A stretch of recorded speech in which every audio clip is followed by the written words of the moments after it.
بسم اللہ الرحمن الرحیم۔ السلام علیکم جناب۔ سٹوریز میں نے 3 شیئر کرنی ہیں۔ مذاکرات ہو گئے ہیں ناکام اور پی ٹی آئی پہنچ گئی سپریم کورٹ کے رجسٹرار کو پبلک اکاؤنٹس کمیٹی نے طلب کر لیا، آؤ جی حساب دو۔ اور ساتھ ہی اب کیا ہوگا، اب یہ کب ہوگا، کیسے ہوگا، بہت ہی مزے کی ایکسکلوسیو سٹوریز ہیں بھائی، یہ میں آپ کے ساتھ میں نے شیئر کرنی ہے۔ بڑی ایکسکلوسیو سٹوریز الحمدللہ آج کل ہتھے لگ رہی ہیں۔ میرا دل کرتا ہے، بہت سارے لوگ آپ کہتے بھی ہیں میں بہت ساری 8 9 10 نیوز سٹوریز شیئر کرتا ہوں، اگلی ویڈیو میں وہی شیئر کروں گا، لیکن یہ ذرا ایکسکلوسیو سٹوریز ہتھے لگتی ہیں نا، یہ آپ تک پہنچانے میں میں سمجھتا ہوں جلد از جلد آپ تک پہنچنی چاہیے۔ لیکن اس سے بھی پہلے اللہ تعالیٰ کے فضل و کرم سے، آپ کے تعاون سے ظفر نقوی ویلفیئر فاؤنڈیشن کے تحت دکھی انسانیت کی خدمت جاری ہے، تاکہ ان کو پیغام جائے کہ آپ اکیلے نہیں، بس یہ پیغام جانا چاہیے۔ ہم نے کوئی 100 یتیم بچوں کو یونیفارم دینا ہے، بیگز دینے ہیں، کتابیں دینی ہیں، اور جو کوئی پرائیویٹ سکولز میں ہیں ان کی فیسیں بھی دینی ہیں۔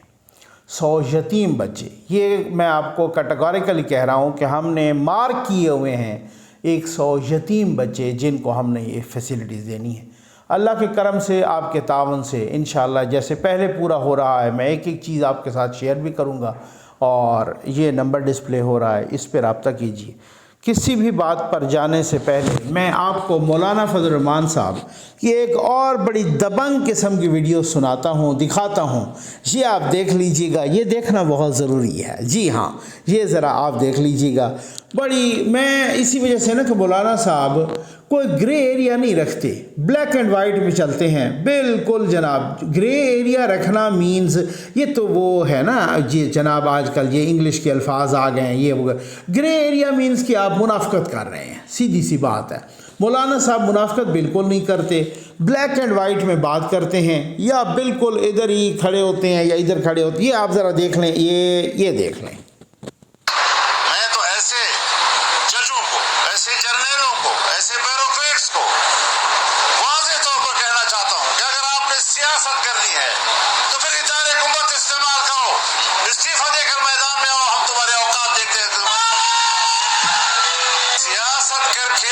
سیاست کے میدان میں کھیلو،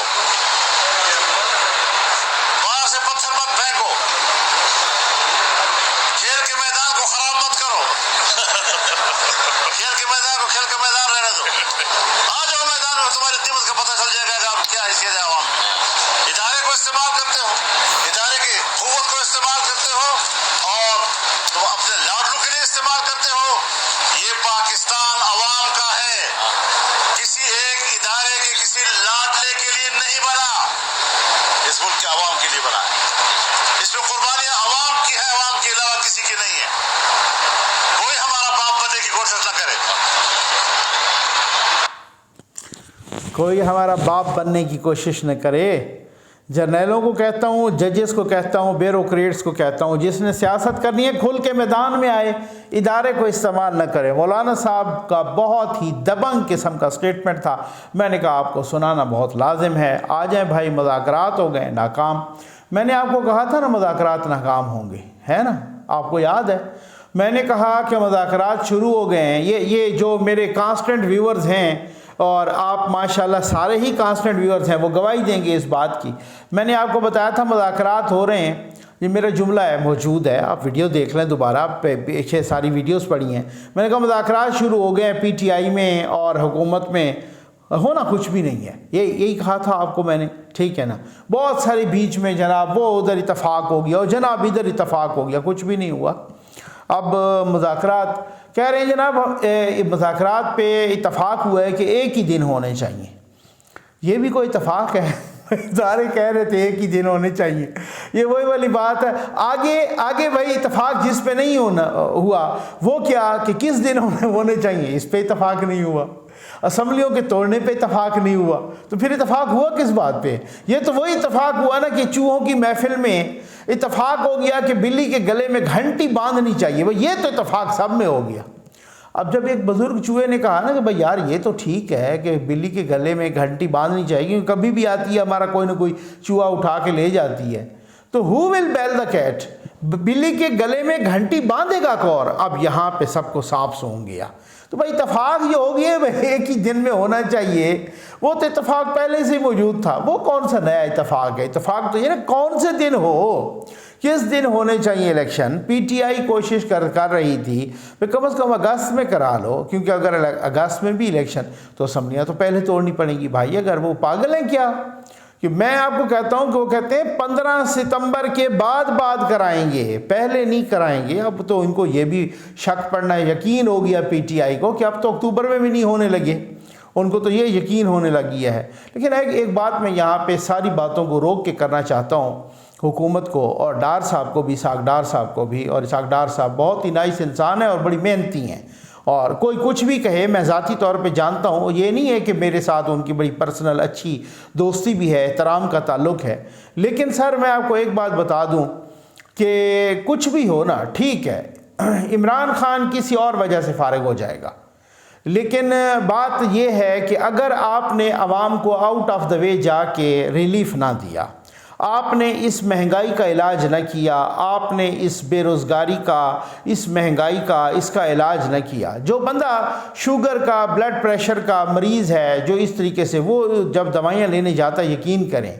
میں خود یہ دوائیاں کھاتا ہوں، مجھے پتہ چلا، یعنی آپ یوں سمجھ لیں 10 گنا جس کی قیمت بڑھ جائے دوائی کی تو کیا اس میں کیا ہوگا۔ میں آپ کو کہتا ہوں کہ اگر آپ نے آؤٹ آف دا وے جا کے اس کا علاج نہ کیا، مہنگائی کا، لوگوں کے پاس کھانے کا آٹا نہ ہوا، لوگوں کو مہنگائی نے مار ڈالا، لوگوں کی چیخیں نکل گئی ہیں، اگر آپ نے یہ بجٹ اچھا نہ دیا، مہنگائی کا علاج نہ ہوا اکتوبر میں یا اکتوبر کے بعد یا جب بھی آپ نے الیکشن کرایا، اس وقت تک اگر لوگوں کو ریلیف نہ ملا تو لوگ ٹھیک ہے، اگر عمران خان کو اس وقت نااہل بھی ہو چکا ہو، اس کو نہ بھی دے سکیں ووٹ، لوگ گھر بیٹھ جائیں گے، کسی کو ووٹ نہیں دیں گے، عوام گھر بیٹھ جائیں گے، کسی کو ووٹ نہیں دیں گے۔ بھئی یہ بھی تو ہمارا فرض بنتا ہے نا بطور صحافی قوم کی آنکھیں، قوم کی زبان، قوم کے کان یہ ہوتے ہیں، صحافی کا کام یہ ہے، صحافی کا کام کسی کا کاسا لیس بننا نہیں ہوتا، کسی کا چمچہ بننا نہیں ہوتا، صحافی کا کام ہے کہ جب حکمران اقتدار کی نرم کرسیوں پہ بیٹھیں اور انہیں ادھر ادھر کچھ نظر نہ آئے اور انہیں ادھر ادھر کی چیخیں کچھ بھی سنائی نہ دیں، اس وقت صحافی کے پاس ایک طریقہ کار ہوتا ہے کہ وہ عوام کی آواز حکمرانوں تک پہنچا سکتا ہے۔ ہم بھی اپنا وہی فرض ادا کر رہے ہیں، آپ عوام کو ریلیف پرووائڈ کریں، ادروائز عوام گھر بیٹھے رہیں گے، کسی کو ووٹ نہیں دیں گے، عوام اتنے تنگ آ چکے ہیں، عوام کی چیخیں نکل رہی ہیں۔ آ جائیں اب میں اس اصل خبر پہ آتا ہوں کہ جناب P T I supreme court بھی پہنچ گئی، اچھا، اور انہوں نے کہا کہ وہ سارے کا سارا ایک متفرق درخواست بھی دائر کر دی، جناب ہم نے تو بڑی کوشش کر کے دیکھ لی لیکن ہماری نہیں مانی گئی، بس یہ ہم نے جتنی لچک دکھانی تھی، تو یہ جو حکومتیں ہیں یہ 90 دن سے آگے جا چکی ہیں، ان کا آئینی قانونی ٹائم ختم ہو چکا ہے، ان کو لمبی چوڑی وہ درخواست انہوں نے دائر، وہ سپریم کورٹ روتے ہوئے پہنچ گئی، ٹھیک ہے جی، اچھا یہ پہنچ جائیں، اس سے پہلے بھی کچھ نہیں ہوا، اب بھی کچھ نہیں ہوگا، اس کی وجہ کیا ہے؟ کل شاہ زیب خانزادہ کے پروگرام میں پہلی دفعہ حامد میر صاحب نے جو بات کہی، میں وہ باتیں پچھلے 1 مہینے سے یا کم از کم 15-20 دنوں سے کہہ رہا ہوں، میری ویڈیوز موجود ہیں، آپ دیکھ سکتے ہیں، بلکہ دیکھنے کی ضرورت ہی نہیں ہوگی، آپ کانسٹنٹلی مجھے سن رہے ہیں۔ حامد میر صاحب نے کیا کہا شاہ زیب خانزادہ کے پروگرام میں؟ وہی ظفر نقوی کی گواہی دی انہوں نے۔ میری تو عادت ہے لگی لپٹی، جب خبر آ جائے آپ کے پاس پھر لگی لپٹی نہ رکھیں، پھر اس کے بعد جو ہے نا یہ یہاں یوں یہ نہ کریں، ٹھیک ہے، ادھر ادھر گھمائیں نہیں بات کو، بالکل سیدھی سیدھی بات بتا دیں۔ کل حامد میر صاحب نے 2-3 باتیں بڑی سیدھی سیدھی بتائی ہیں۔ شاہ زیب خانزادہ کے پروگرام میں کہا ہے کہ حکومت کہہ رہی ہے کہ پہلے جب عدالت اودم مچاتی تھی نا، مطلب اودم میں کہہ رہا ہوں، انہوں نے شاید کوئی دوسرا لفظ استعمال کیا، پہلے جب عدالت اس طرح کے کام کرتی تھی تو ان کے ساتھ اسٹیبلشمنٹ ہوتی تھی، ان کے ساتھ فوج ہوتی تھی، ان کے ساتھ کنٹرول ٹاور ہوتا تھا، ٹھیک ہو گیا، لیکن اب کی بار ان کا خیال ہے کہ وہ ان کے ساتھ نہیں ہے، اور اب کی بار حکومت کہہ رہی ہے کہ ذرا ان کو کرنے تو دیں بندیالی کورٹ کو، ذرا چیف جسٹس بندیال صاحب اور ان کے گروپ کو فیصلہ ایک کرنے تو دیں، پھر دیکھیں ہم ان کے ساتھ کرتے کیا ہیں۔ حامد میر صاحب نے کہا کہ حکومت کے ایک وزیر نے کہا، کوٹ ان کوٹ، یہ میر صاحب کے الفاظ تھے، کوٹ ان کوٹ، حامد میر صاحب نے کہا کہ حکومت کے ایک وزیر نے کہا کہ ان ججز کو فیصلہ کرنے دو، اگر انہوں نے کوئی ایسا ویسا فیصلہ کیا تو پھر ہم ان کو بتائیں گے کہ آٹے اور دال کا ریٹ کیا ہے یہ۔ اور اس کے بعد انہوں نے کہا کہ کچھ انہوں نے آگے بھی اس کے باتیں کی، وہ بات میں نہیں بتا سکتا۔ سر وہ بات میں بتا سکتا ہوں، پوری ذمہ داری کے ساتھ بتاؤں گا، جن کی بات آپ کر رہے ہیں انہوں نے ٹھیک ٹھوک بجا کے ننگی گالی دی ہے، اگر نہیں دی ہے تو اس طریقے سے تو آپ پھر بتائیں یہ صورتحال ہے۔ اب وہ ان کا کانفیڈنس کیوں اتنا زیادہ ہے؟ اسی لیے زیادہ، میں کیا کہہ رہا ہوں، میں آپ کو کتنے عرصے سے کیا کہہ رہا ہوں، یہ ایک شومی قسمت ہے، ستم ظریفی ہے۔ سپریم کورٹ نہ کرے نا اس طرح کے کام، سپریم کورٹ اس طرح کے کام نہ کرے، سپریم کورٹ اس طرح کی باتیں نہ کرے۔ اگر سپریم کورٹ اپنے دائرہ اختیار میں رہ کے بات کرے، اگر سپریم کورٹ اپنا اس طریقے کی بات کرے کہ وہ پہلے اس نے اپنے آپ کو بند گلی میں نہ پھنسایا ہوتا، مطلب آپ اس کو سپریم کورٹ کہہ لیں یا اس کو بندیالی کورٹ کہہ لیں یا بندیالی گروپ کہہ لیں، اگر اس نے اپنے آپ کو بند گلی میں نہ پھنسایا ہوتا تو سوال ہی پیدا نہیں ہوتا، آج ان کو یہاں سے نکلنے کا کوئی راستہ مل جاتا۔ میں آج بھی آپ کو کہہ رہا ہوں کہ جب ایک اس طرح کی آڈیوز، اس طرح کی ویڈیوز موجود ہوں، جب آپ کی پورا کا پورا کیریئر، میں انتہائی معذرت کے ساتھ کہوں گا، بوٹ چاٹتے ہوئے گزرے، جب آپ کا پورے کا پورا کیریئر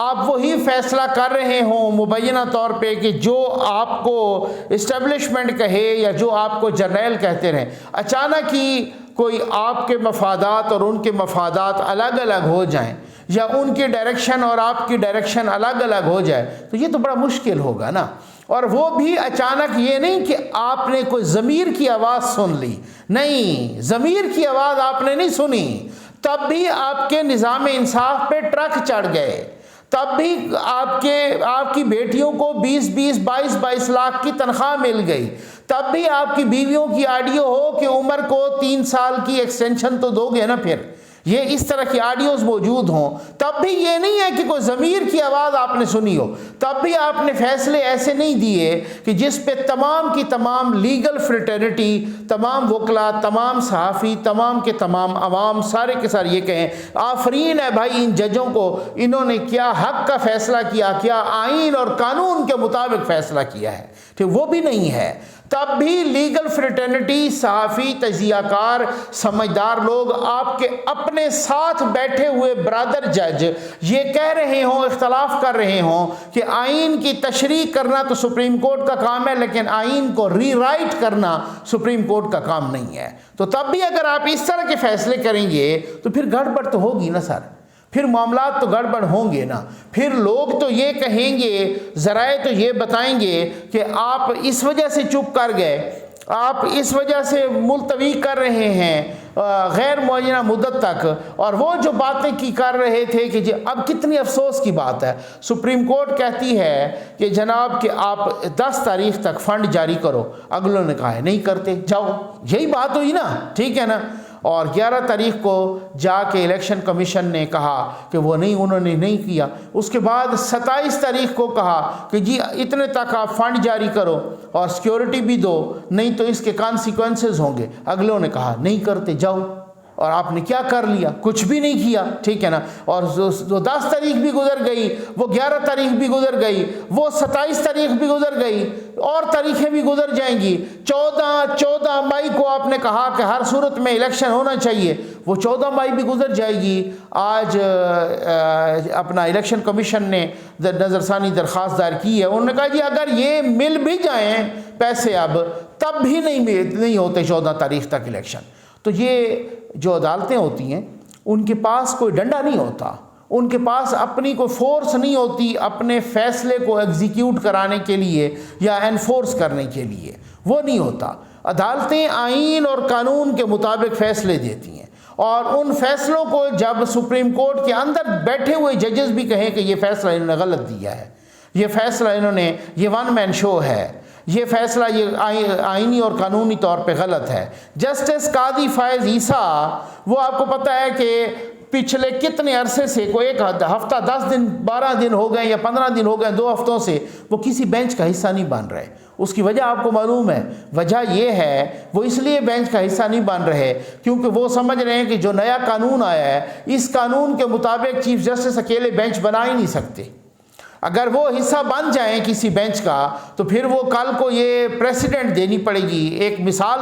دینی پڑے گی کسی کیس میں کہ دیکھیں جناب جس کے بارے میں آپ خود کہہ رہے ہیں جسٹس قاضی فیض عیسیٰ تو خود بینچز کا حصہ بن رہے ہیں۔ ان کا خیال ہے کہ اپنا جسٹس قاضی فیض عیسیٰ صاحب کا کہ چیف جسٹس صاحب بینچ بنا ہی نہیں سکتے اکیلے آپ اس قانون کے بعد، چیف جسٹس صاحب آج خود نوٹس لے ہی نہیں سکتے۔ یہ ساری چیزیں نا، یہ معمولی چیزیں نہیں ہیں، یہ معمولی باتیں نہیں ہیں۔ اچھا پھر اس کے بعد آپ کی بہت ساری چیزیں ایسی پکڑی جائیں۔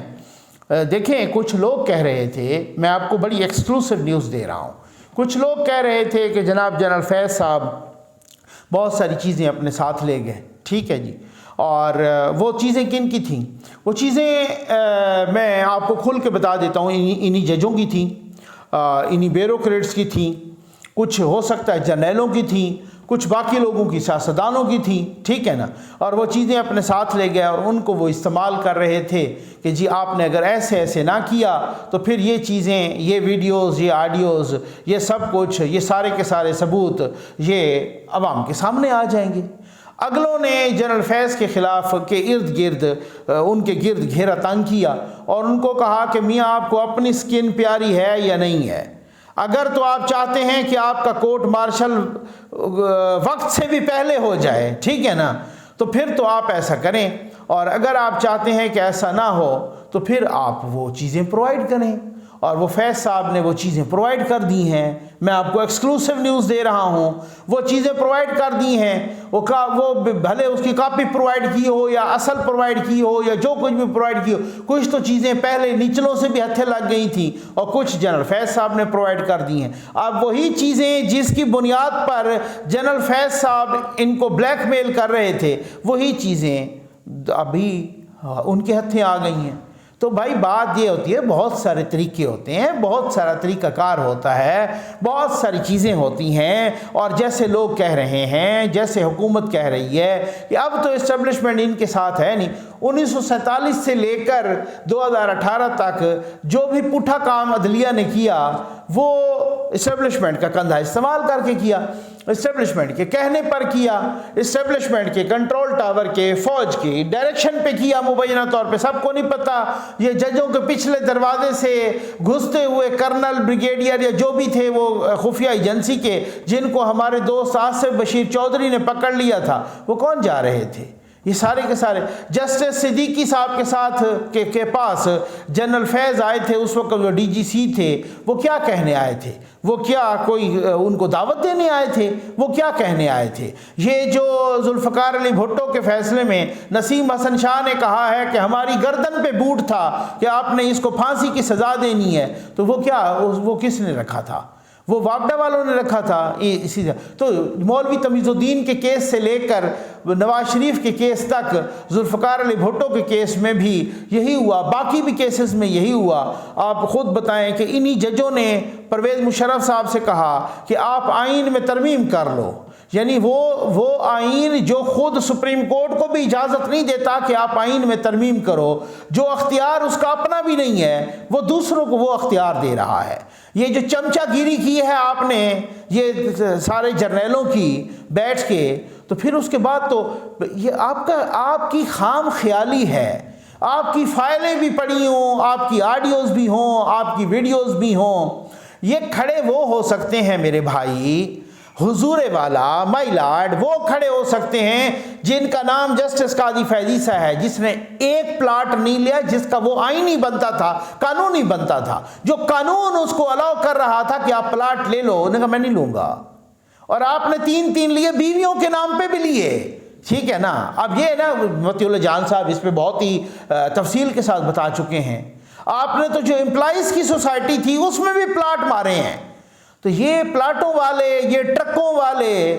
یہ تو آپ کو پتہ ہے بھوٹوں والوں کے سامنے وہ اس طرح سے کھڑے تو نہیں ہو سکتے. میں تو بہت ہی مجھے سچ بولنے کا کینسر ہے, سیدھی سی بات ہے, اور میں سچ بولے بغیر نہیں رہ سکتا. تو یہ یا تو انسان کا کردار اتنا بلند ہو نا. وہ میں دیکھ رہا تھا بابا رحمتہ کہہ رہا تھا بھئی یہ میرے پیچھے ایسے پڑ گیا. اور میں آپ کو یہ بھی ایکسکلوسیو نیوز دوں, خبر یہ ہے کہ بابا رحمتے کے گرد گھیرا تنگ ہو رہا ہے. اب یہ کب ہوتا ہے یہ آپ دیکھ لیجیے گا, ہونا ضرور ہے. بابا زحمتہ کہہ رہا تھا, بابا رحمتہ نہیں, بابا زحمتہ, جس نے پورے پاکستان پر زحمت نازل کی ہے اپنے کرتوتوں کی. بابا زحمتہ کہہ رہا تھا بھئی میرے پیچھے ایسے پڑ گئے ہیں جیسے میں نے کوئی کشمیر بیچا ہو. اور بابا زحمتہ آپ نے کشمیر نہیں, آپ نے ضمیر بیچا ہے, اور ضمیر بیچنا کشمیر بیچنے سے بڑا گناہ ہے. اسی ضمیر بیچنے کی بنیاد پہ آپ چپ رہے ہیں کہ جنہوں نے کشمیر بیچا آپ نے ان کو بھی کچھ نہیں کہا. یہ والی صورتحال ہے. یا تو کردار کی بلندی اتنی ہو نا